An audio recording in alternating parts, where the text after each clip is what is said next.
How to use Netflix offline. To use Netflix offline, you must download movies or TV show while connected to the internet. So offline viewing is supported primarily on mobile device.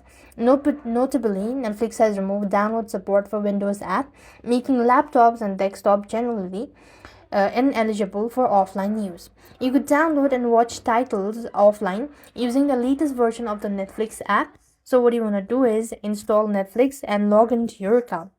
Once logged into your Netflix account, you have to go to the home page and locate the particular show or the content that you want to watch it offline. So let's say this is the one.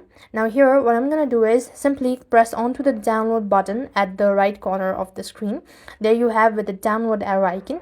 You click onto it, and if this is a movie, it's gonna be downloaded and it's gonna be located in the downloaded folder in the Netflix app itself. And if it is a series, you have to select the particular episode, the limited number of episode that you want to download or that you want to use it offline, and that's how you'll be able to use Netflix offline.